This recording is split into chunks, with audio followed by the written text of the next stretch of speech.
अत्याचार, भेदभाव, अशांती, अनाचार, अंधविश्वास तसंच रूढी परंपरा यांची मुळं खोलवर रुजलेली असतानाच गौतम बुद्धांचा जन्म झाला।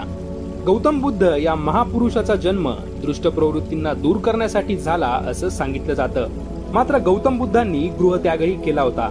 हा गृहत्याग त्यांनी नेमकी कशासाठी केला हेच आपण या व्हिडिओमध्ये बघणार आहोत। गौतम बुद्धांचं मूळ नाव राजकुमार सिद्धार्थ। लहानपणापासूनच इतरांपेक्षा वेगळे असलेले सिद्धार्थ इतर मुलांप्रमाणे खोडकर नव्हते। त्यांचा स्वभाव शांत आणि गंभीर होता।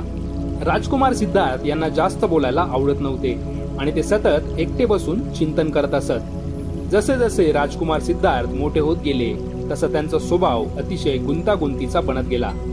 सिद्धार्थ यांची गृहस्थ जीवनाबद्दलची आवड हळूहळू कमी होत चालली होती। कालांतराने त्यांचा विवाह झाला आणि त्यांना पुत्रप्राप्ती देखील झाली। मात्र त्यांच्यामधील वैराग्याची भावना दिवसेंदिवस वाढत चालली होती। यातूनच राजकुमार सिद्धार्थ यांनी एक दिवस कोणालाही न सांगता गृहत्याग केला। गौतम बुद्धांनी गृहत्याग केला त्याला कारण होतं परिग्रह। परिग्रह म्हणजे संपत्ती जवळ केल्याने आत्म्याच्या जवळ न जाता येणं आणि अशा व्यक्तीला आध्यात्मिक आनंद मिळू शकत नाही। त्यामुळे आत्म्याच्या जवळ जाण्यासाठी लोक आपल्या क्षमतेनुसार संपत्तीचा त्याग करतात। आयुष्यात ज्ञान प्राप्ती करणं हे काही जणांचं ध्येय असतं। असे लोक अपरिग्रह स्वीकारतात, म्हणजेच आत्म्याखेरीज त्यांना घर, परिवार, संपत्ती, अन्य कुठलीही वस्तू यांच्या जवळ जाता येत नाही।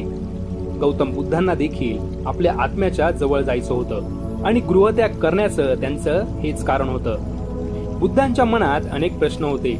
त्या प्रश्नांच्या उत्तराच्या शोधार्थ त्यांनी तपस्या सुरू केली। मात्र अनेक वर्षांच्या तपस्येनंतरही त्यांना त्यांची उत्तरे मिळू शकली नाहीत। तेव्हा त्यांनी एक संकल्प केला।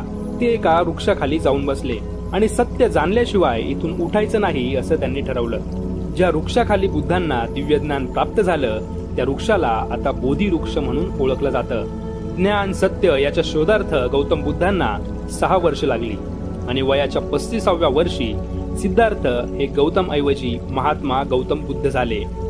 त्यानंतर गौतम बुद्धांनी समाजात अहिंसा, प्रेम, शांती आणि त्याग याचा संदेश दिला आणि समाजातल्या दुष्ट प्रवृत्तींना दूर करण्याचा प्रयत्न केला। समाजातल्या अनेक चुकीच्या रूढींपासून लोकांना मुक्त करण्याचं काम महात्मा गौतम बुद्धांनी केलं।